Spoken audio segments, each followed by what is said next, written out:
massagem na mensagem! Eu não queria ser feminista. Eu não deveria ser feminista. Em pleno século XXI, minha gente, feminismo não deveria nem existir. Calma, sociedade. Não comece a sorrir. É porque mulheres não tinham que precisar resistir tanto assim. É até difícil imaginar que em uma era tão tecnológica eu ainda tenha que implorar que por onde eu passar, todos possam me respeitar. A Batalha de Poesia Slam é um movimento artístico em que são proclamadas poesias oralmente para um público presencial, sendo o vencedor escolhido por 5 jurados integrantes do público. Culturalmente, poesia e slam foram uma ruptura com a imagem antiquada da poesia elitista, e embora os formatos variem de país e grupo, os slams costumam ser animados, com participação do público, gritos ou, pelo menos, uma entrega dramática no final, interpretação ao máximo. O hip hop e a cultura urbana dos anos 80 foram as fortes influências, e as origens dos participantes tendem a ser das mais diversas possíveis. Noite na rua sozinha e um cara começa a se aproximar, já começamos a acelerar, coração disparar, começamos a rezar que seja só um assalto e que ele só leve o meu celular. Ainda assim, Os slams começaram na Chicago de 1984, com a primeira competição de slam sendo projetada para levar poesia acadêmica para o público popular. E elas foram se espalhando pelos Estados Unidos até chegarem em Nova York, nos anos 80. A partir daí, se espalharam pelo resto do mundo. No Brasil, o slam chegou primeiramente em São Paulo, lá para o início da década de 2010. Existe um documentário dirigido pela Roberta Stella Dalve e a Tatiana Lohman, que mostra esse processo acontecendo. O Tertal funda a Slam A Voz do Levante, que foi vencedor do Festival do Rio e do Internacional Mulheres no Cinema. Nesse contexto, houve o surgimento do Slam da Guilhermina, talvez a mais importante casa desses talentos, aqui em São Paulo pelo menos. O slam é engajador porque habilita jovens, socialmente colocados à margem da sociedade, como criadores de suas próprias narrativas poéticas, contadores de suas histórias. Tornam-se autores e se interessam pela poesia, que antes poderia ser visto como algo distante e estático. É a pura literatura marginal, junta com o posicionamento de Paulo Freire, a teoria de Paulo Freire de que para você ensinar algo para alguém, é preciso colocar num contexto que essa pessoa factível para essa pessoa. E foi assim que as duas viraram uma gigante sala de aula de literatura, onde se aprende no processo livre. Em São Paulo, por exemplo, a arte está sendo democratizada por ele, servindo no atual contexto para disseminar narrativas necessárias como antirracistas, antifascistas, feministas ou para a identidade de gênero. Fechem os olhos, por favor. Agora, imaginem uma fada. Imaginem um doutor. Imaginou? Imagine uma princesa. Imaginem um super-herói. Abram os olhos e me digam: quantos deles são negros? Nas noites da última sexta-feira do mês, até centenas de pessoas se reúnem ao ar livre na praça anexa à estação Guilhermina Esperança, linha leste-oeste do metrô, à luz de um lampião, para mais uma batalha de poesia. O Slam da Guilhermina, intervenção artística e cultural, nasceu em 2012 na zona leste de São Paulo, reúne poetas marginais da periferia. Com a falta de lugares públicos destinados à cultura, a praça anexa à estação de metrô, símbolo do fluxo constante da transitoriedade em que os meios de transporte público possibilitam, tornam-se palco dessa atividade cultural e evidencia a precariedade de equipamentos da região, ou o desmonte cultural que acontece. Privilégio de moradores, trabalhadores, estudantes, de todo mundo que passa pelo bairro e pelo metrô. É a ocupação do espaço público em sua forma mais pura. Nela, qualquer pessoa tem o direito à palavra e pode se manifestar por meio da poesia. É uma apresentação competitiva, na qual o júri, formado pelo público voluntário, avalia cada apresentação, com nota de 10 a 0. Os concorrentes recitam poesias autorais com até 3 minutos de duração. Na primeira etapa, em que 20 poetas apresentam seu trabalho, 5 são classificados para a segunda rodada. Novas poesias são mostradas, e os 3 melhores concorrentes duelam novamente para o júri eleger o Slampião da noite. O que está em jogo é a força da poesia e a interpretação de seu autor. Ao fundo temos King, a vencedora de fevereiro de 2019. Então me fala, aonde Deus colocou o código de barras? Quantas vezes vou ter que falar que não descendemos de escravos, descendemos de reis e rainhas que foram escravizados? Eu não ataco branco, eu ataco racista. Dia de consciência humana devia ser 1º de abril, no dia da mentira. Vamos passar então para os entrevistados, a começar com Eric Meirelles de Andrade, o presidente da Confraria dos Poetas e Slam Master do Interescolar de Minas Gerais. perguntamos para ele qual é a importância do movimento e qual é o impacto gerado na periferia. Nossa, ela é uma importância artística, cultural, antropológica, social, política, psicológica. Ela tem uma importância multifacetada, né? Eu poderia começar pela questão da territorialidade e pela questão de classe, né? A cultura se faz da periferia para o centro da cidade, né? É a maioria da população, é a maioria, né? É o local entre a vida dos trabalhadores, é o local da vida do povo em que se faz a arte, que é a cultura brasileira, né? Ele é um mecanismo de luta, ele é um mecanismo de... Na periferia, ele é isso tudo que eu estou falando, né? Ele é tudo ao mesmo tempo agora, ele é dialético, não existe nada que é separado uma coisa da outra, né? Ele é dialético e dialógico, ele é a arte periférica, né? É a excelência da arte periférica, a arte da palavra falada, da voz às pessoas que o sistema capitalista não gosta de dar voz, ele dá sentido de luta, ele dá consciência, dá encantamento, as pautas que são das mais variadas, mas assim com a forte presença antiburguesa. E agora passemos de fato para uma entrevista com o pessoal do Islã da Guilhermina, respectivamente os 3 maiores nomes, os principais responsáveis da forma que o movimento se encontra atualmente. Na ligação tinha muita gente, então cabe uma breve explicação. Os círculos vermelhos são, respectivamente, o Chapéu, a Cris e o Emerson, os entrevistados, o pessoal do Islã da Guilhermina, enquanto os círculos azuis são nós, os entrevistadores da UFABC. O resto das pessoas eram acadêmicos que estavam lá de orelha. E o meu primeiro contato com o Islã de vocês foi justamente pela internet, acho que já faz bastante tempo. Eu lembro que eu via vídeos, acho que do Resistência de vocês, eu aparecia no Facebook, nas redes sociais, eu acabei começando a acompanhar. E também eu tive contato com o Islã na escola, com projetos que vieram, que nem como vocês fazem com o Islã interescolar, que é muito interessante. E a ideia realmente do trabalho era acompanhar uma manifestação cultural durante a pandemia, para a gente entender como é que está acontecendo esse processo. Sobre essa trajetória anterior de vocês, quais são os espaços que vocês ocupavam? O que vocês faziam, o que vocês desenvolviam em termos culturais? Antes do Islã, bom, eu frequentava a cena da literatura marginal e periférica, né? Mas era na Zona Sul. Eu moro na Zona Leste. Na Zona Leste não tinha essa cena, né? Era uma cena característica da região da Zona Sul.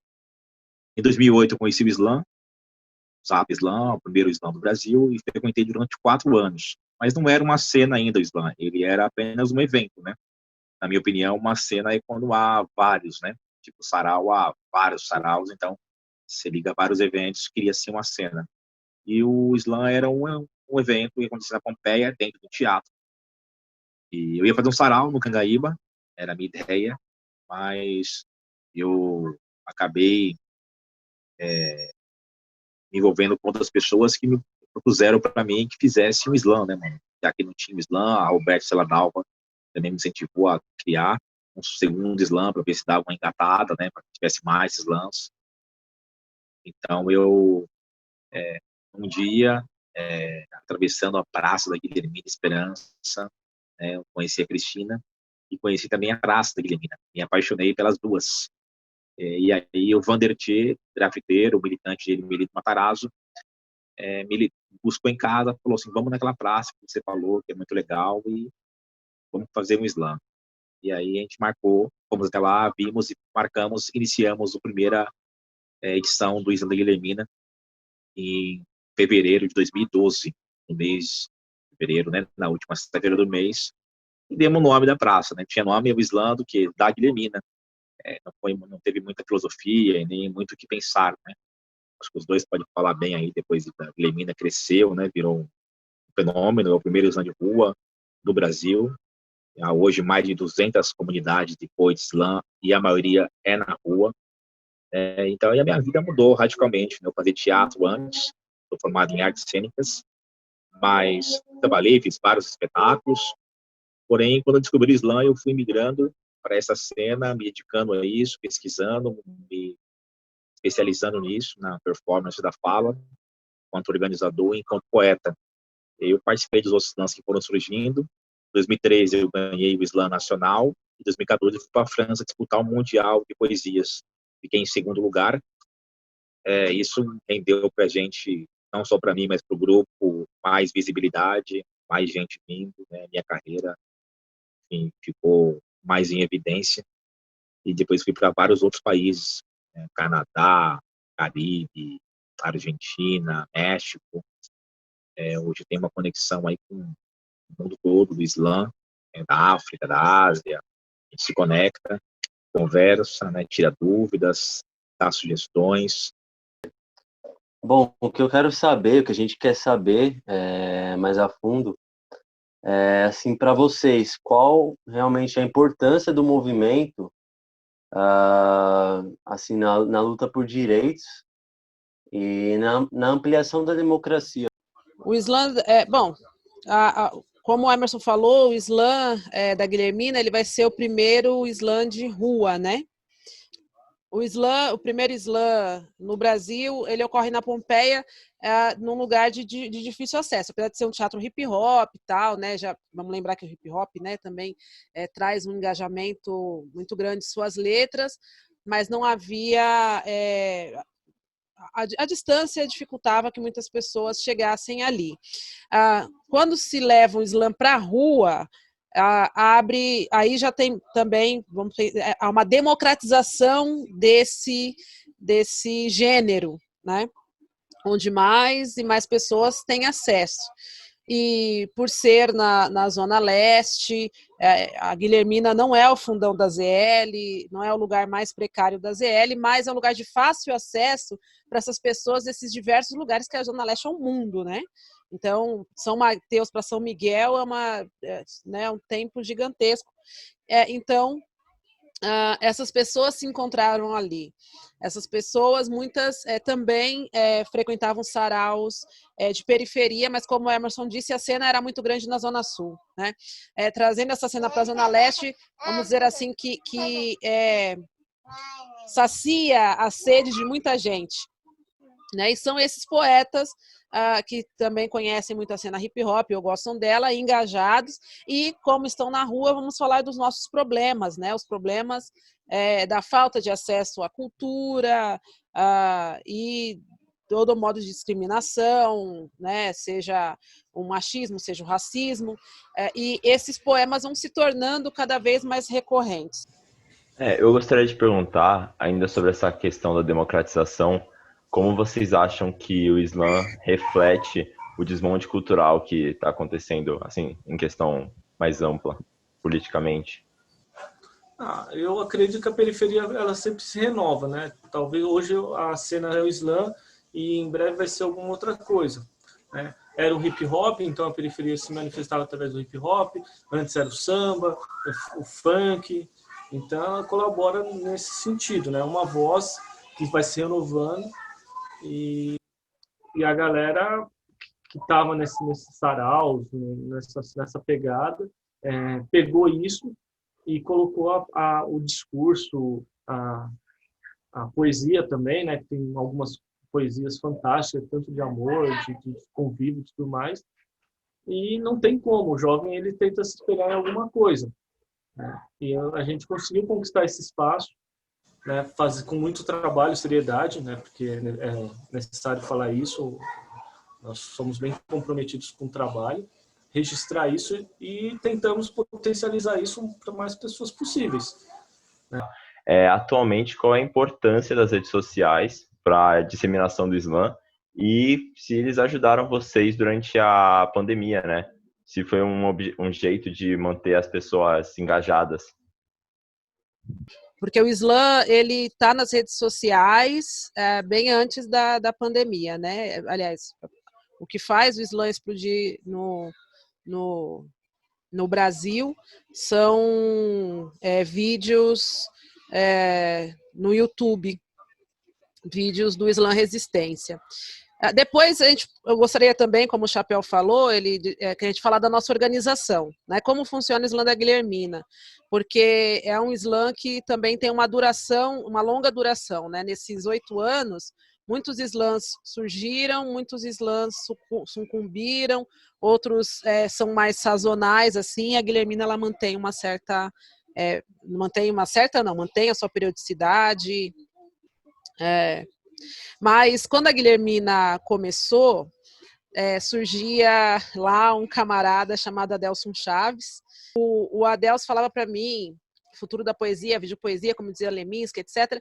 E ele levou essa ideia para o Islã Resistência, onde se fazia pegava o início da poesia, o fim da poesia, só um corte seco, e isso ia direto subia no YouTube, né? Muito simples.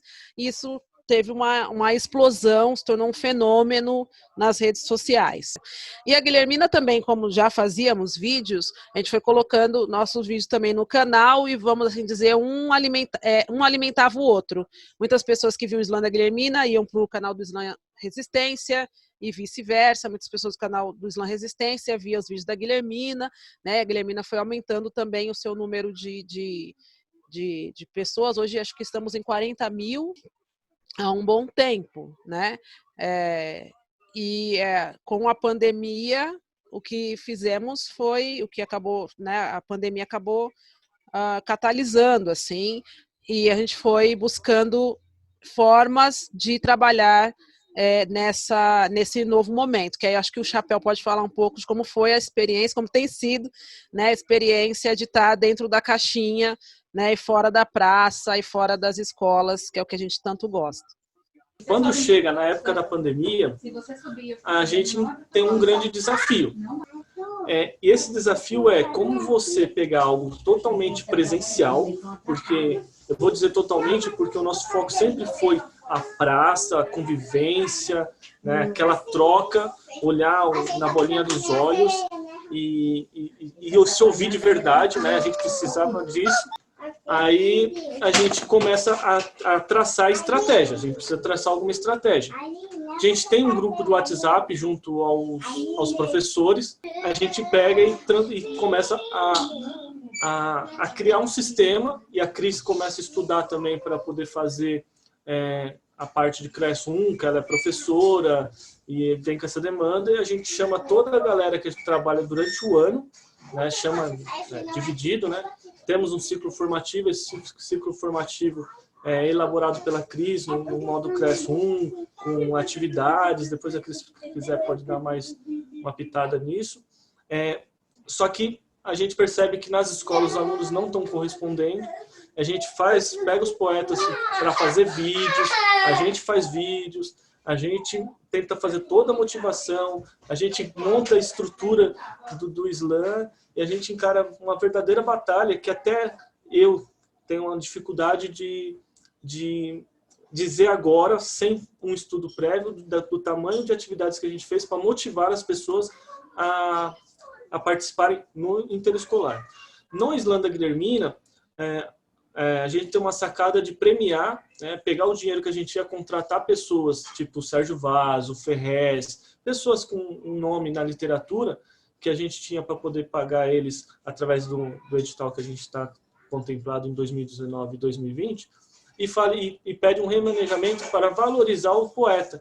Então, a gente faz uma premiação, porque no momento de pandemia, todos os poetas, toda essa galera ficaram sem recursos. E a gente tem esse recurso, né, do fomento, e a gente fala, o que a gente pode fazer?